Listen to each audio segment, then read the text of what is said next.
It is 6:30 on Thursday morning. Thank you so much for waking up and starting your day with us. I'm Pete Sousa. Tanya Maya has the day off. Sean Bellafiore, it does not. He is in the forecast center, hopefully taking us in to some nice temperatures. We have had an unbelievable stretch of weather, Sean. Does it continue?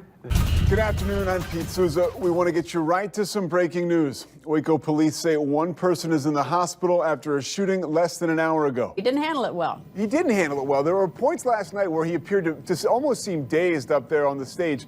Do you think his campaign will undergo some kind of reboot this morning? Yeah, this has been wild. All these tornadoes, it seems like every single day.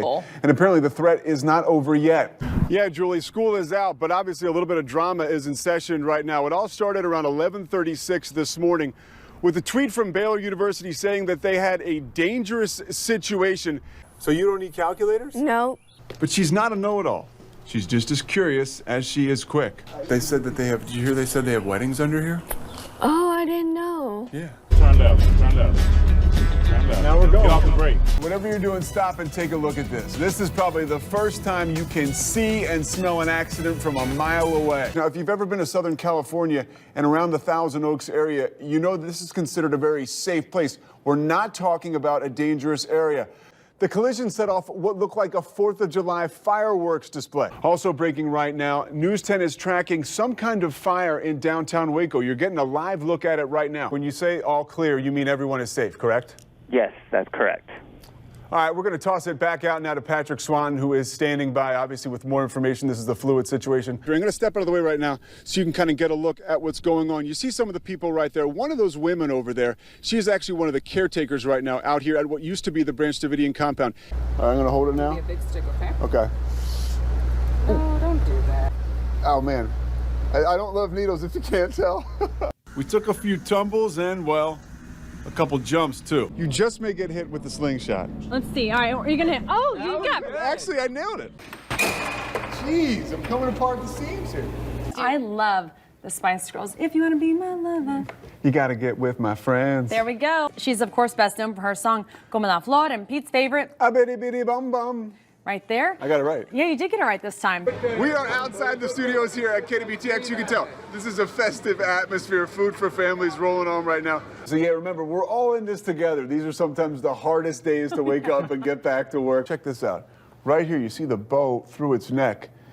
She's actually been through surgery and she's doing pretty well. Let's take a look now. Well, how would they know that catch and release even existed? Well, they knew the catch and release existed because that's what would happen when they came over before. That's what happened previously. Things have changed since then. This is new. And today, almost 16 years later, Smart uses the nightmares she lived out in the mountains to take others out of their own personal wilderness. We're talking about a guy who could get 25 years to life. This is week 4 of this biker trial, already taking longer than expected. Is there an end in sight? I was at the Bell County Expo Center for the bra brunch to fight breast cancer. I got to actually engage with some lovely ladies, right? But then there was a little bit of this too, you know? I mean, you know, this is the pose right here. You can't see my lip, but it's like that. Then after that, you'll go. Yeah, exactly. Okay. You see, you got it. You're like a pro already.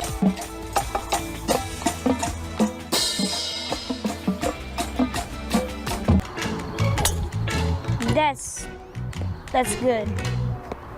It's way better than you've hit any other ball today. He's like Superman. He said, well, excuse you. So yeah, you like. I have bought a patio umbrella that's beautiful for $75. $75. Trust me, we know. It benefited muscular dystrophy. Right, what'd you think about it? Well, those were your wings right there. Plenty of meat on them, so I had a good time. You, on the other hand, I don't think you came in with the right mindset. Quote unquote, Brady, he said this, I used to house wings. I said, this is not an eating competition, it's a judging competition. All right, we're done.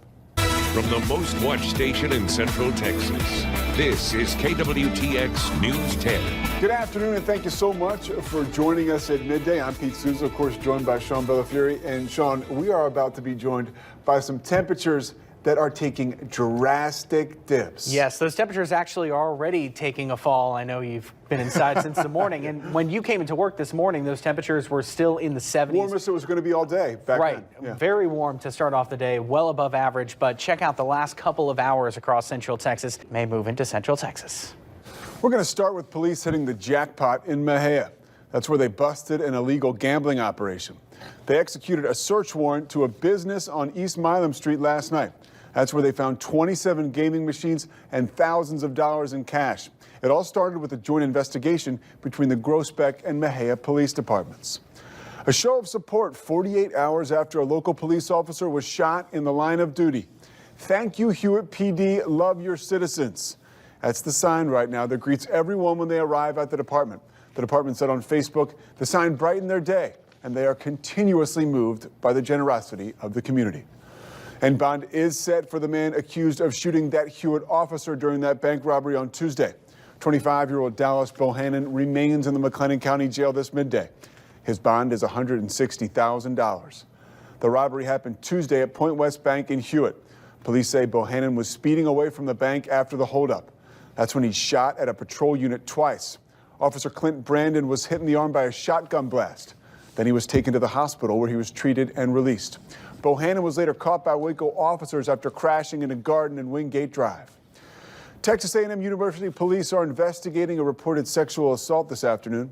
According to police, the assault happened yesterday morning around 11 a.m. in a dorm room. The woman told them a man she knows went to her dorm, but after letting him in, he sexually assaulted her. The woman says she asked the suspect to leave multiple times, but he refused. Funeral services are set for a Fort Hood soldier whose body was recovered from Lake Belton. Scott Weinhold's funeral is Saturday at 3 p.m. It will be at Leon Methodist Church in Moody. He was with two other men when their canoes capsized last month. Kelton Fowler, who was also a soldier, died too. A third man survived. Newly elected Democrats are launching two new investigations into the Trump administration. This comes after the State of the Union, where the president asked there be no more. Mola Langi has the latest. Mola Langi, CBS News, Capitol Hill. This afternoon, a mom is behind bars after tainted candy made its way to her kid's school. Police say Shari Gold had marijuana-laced candies, but her kids actually took them to school without her knowing. After a few of the kids ate the candies, they began to complain about stomach aches and had to be taken to the hospital. That's right, one of the kids tested positive for THC. Gold was later arrested on suspicion of endangering a child. New details have come out about a serial killer arrested in Toronto. Last year, police moved in to arrest 67-year-old Bruce MacArthur. They believed he was a serial killer. They say he targeted the LGBT community. When they got to his home, they caught him red-handed. MacArthur had what would have been his 9th victim tied to his bed. Along with that, investigators also found 8 folders. After he was arrested, he pleaded guilty to 8 counts of first-degree murder. The California governor had to pay up after the Rams lost the Super Bowl. The bet was between Governor Gavin Newsom and Massachusetts Governor Charlie Baker, and it was simple. If your team loses, you have to wear the winning team's jersey for a day. Well, with the Patriots winning 13-3, Governor Newsom had to pay up. You're getting a look at him today wearing a Tom Brady jersey as he served at a homeless shelter. Nice move by him. All right, still ahead on Midday. Find out how a woman in Pennsylvania is taking the fight against opioids to the streets. And Mom is in the house. Find out about the newly elected women in Congress.